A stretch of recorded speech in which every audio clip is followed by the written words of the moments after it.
Hemos asumido ese reto, el de defender una tercera España, esa de la que hablaron hace más de 70 años un socialista como Besteiro y un liberal como Marañón.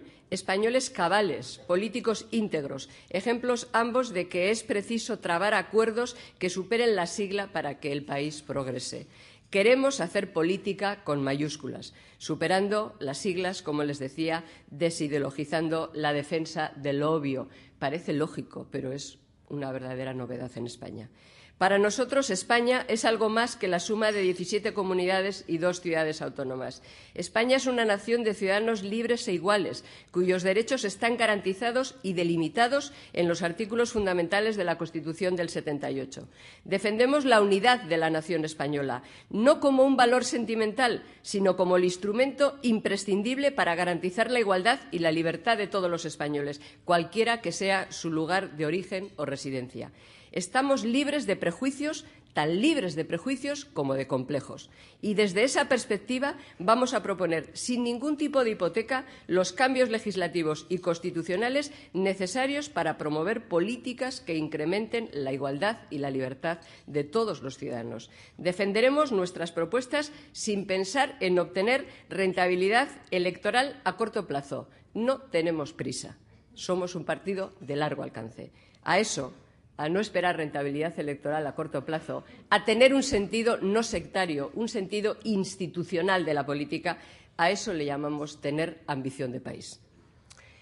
3 son los ejes de la acción política de nuestro partido. Plantear los cambios legislativos y constitucionales precisos para igualar los techos estatutarios, cerrar el modelo, revisar la distribución de competencias y garantizar la separación y autonomía de los poderes. Garantizar la ley electoral reformándola, garantizando que la ley sustituya a la actual por una legislación más justa e igualitaria. Y regenerar la democracia impulsando leyes que devuelvan a los ciudadanos el control sobre la política. Eso es la regeneración democrática, que los ciudadanos recuperen el control sobre la política. Es imprescindible que en esta legislatura se inicie un debate serio sobre la necesidad de abordar profundas reformas constitucionales. Creemos que para que se cumplan efectivamente los preceptos básicos de la Constitución, aquellos que garantizan derechos fundamentales como la igualdad, la cohesión, la libertad y la separación de poderes, preceptos que no son negociables en ninguna constitución democrática del mundo, es necesario revisar la actual distribución de competencias, atendiendo al criterio de eficacia, igualdad, cohesión y libertad. Proponemos que se modifique el artículo 152 de la Constitución, incluyendo las materias exclusivas del Estado, entre las que debiera estar como mínimo la representación internacional, la educación y la legislación básica que afecta a sanidad, medio ambiente y urbanismo. Además, proponemos que se establezca una mayoría cualificada de 2/3 en cada Cámara para la aprobación de las reformas de todos los estatutos, que forman parte, naturalmente, del cuerpo de constitucionalidad del Estado. Proponemos que se revise el sistema de financiación de las comunidades autónomas para que las peculiaridades llamadas históricas no avalen privilegios. Eso significa, ni más ni menos, que hemos de impulsar la revisión del cálculo del cupo vasco y la aportación navarra.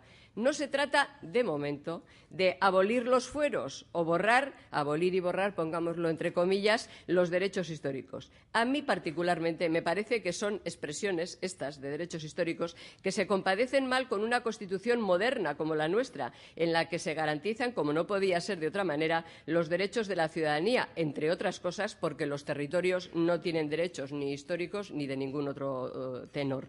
Proponemos empezar por lo que produce la mayor desigualdad de unos ciudadanos frente a otros, que es la aportación de esas 2 comunidades a los presupuestos generales del Estado para que el Estado desarrolle las políticas que son de su competencia. Navarra aporta cada año aproximadamente 640 millones de euros por debajo de lo que le corresponde y el País Vasco 2.060 millones de euros. Pues ese cálculo es el que hay que corregir. La revisión de la financiación de las comunidades autónomas va a ser uno de los debates, dicen, inaplazables de la legislatura. Ni el Partido Socialista ni el Partido Popular, y por supuesto ningún partido nacionalista, van a querer entrar en la cuestión de los privilegios históricos.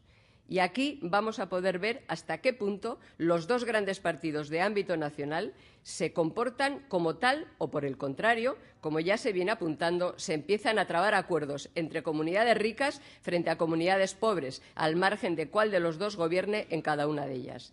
El relativismo político y el abandono de los principios para ganar elecciones o mantener el poder empieza a vislumbrarse de forma extremadamente preocupante. Si el Partido Popular termina, como parece, por sumarse a la estrategia del PSOE, o sea, al abandono de la responsabilidad de vertebrar el Estado y garantizar la cohesión como fórmula para alcanzar el poder, estaremos ante una situación de quiebra. Porque ese modelo de una confederación imperfecta diseñado para España con el Estatuto de Autonomía de Cataluña es inviable, completamente insostenible. Aunque las encuestas que se han publicado a propósito del 30 aniversario de la Constitución coinciden en que la mayoría de los españoles están de acuerdo en que hay que reformarla, aunque no sepan muy bien en qué parte, ya sé que nadie se despierta por la mañana pensando en ello. Pero para enfrentarse con algunos de los problemas que más preocupan a los españoles es preciso enfrentarse a profundas reformas legislativas y constitucionales. Las consecuencias de un marco indefinido, sometido a continua subasta entre quienes ganan las elecciones sin mayoría suficiente y las demandas de los partidos nacionalistas que ponen precio a sus apoyos, recuerden lo último, transferencia de I+D+I al País Vasco. Las estamos pagando, las consecuencias de este chalaneo, las estamos pagando entre todos. Ya sé que ningún país puede evitar que llegue al poder un gobernante sin sentido del límite y o de la medida, pero las leyes han de proteger a los ciudadanos ante tal eventualidad. Por eso proponemos una revisión de la Constitución, para que la cohesión social y la igualdad no puedan estar sometidas al chantaje o al coyunturalismo. ¿Nos gusta la autonomía? Sí. La del Gobierno de España también. Pondré un ejemplo de algunas reformas urgentes que en España no se han abordado por desidia o por complejo. Empezaré por la educación. Estamos en la cola de Europa en niveles de calidad y a la cabeza en los ratios de fracaso escolar que en el ejercicio 2005-2006, según fuentes del propio Ministerio, ha alcanzado la escandalosa cifra del 30,8%, un 1,2% más que en el ejercicio anterior. O lo que es lo mismo, 1 de cada 3 jóvenes españoles son expulsados del sistema educativo antes de obtener el título de graduado escolar. O lo que es lo mismo, más de un tercio de nuestros jóvenes corren el riesgo de la exclusión social al privárseles de un instrumento fundamental para su autonomía personal y de vida. No creo que nadie con el mínimo sentido de la responsabilidad pueda sentirse tranquilo ante estos datos. Bueno, nadie, salvo el presidente del Gobierno, José Luis Rodríguez Zapatero, a tenor de la respuesta que me dio el miércoles pasado en la sesión de control al Gobierno. Él se mostró muy orgulloso de nuestro sistema educativo, llegando a decirme incluso que yo confundo, abro comillas, el abandono prematuro de la escuela, cierro comillas, con, abro comillas, el fracaso escolar, cierro comillas. Bueno, yo y la Unión Europea, que califica el abandono prematuro como fracaso escolar. Pero, en fin, vamos a dejar esta digresión.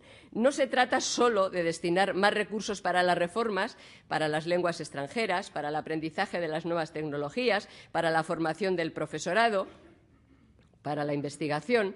Mientras España tenga, vamos a decir las cosas claras, mientras España tenga 17 leyes educativas de facto, mientras no exista control institucional previo sobre el contenido de los libros escolares, mientras, de facto y de iure, mientras ninguna autoridad sometida a control democrático pueda intervenir en lo que se estudia y en lo que se deja de estudiar, o sea, mientras no haya un currículo común en todo el territorio nacional, seguiremos retrocediendo respecto de los países de nuestro entorno y respecto de nuestra propia historia.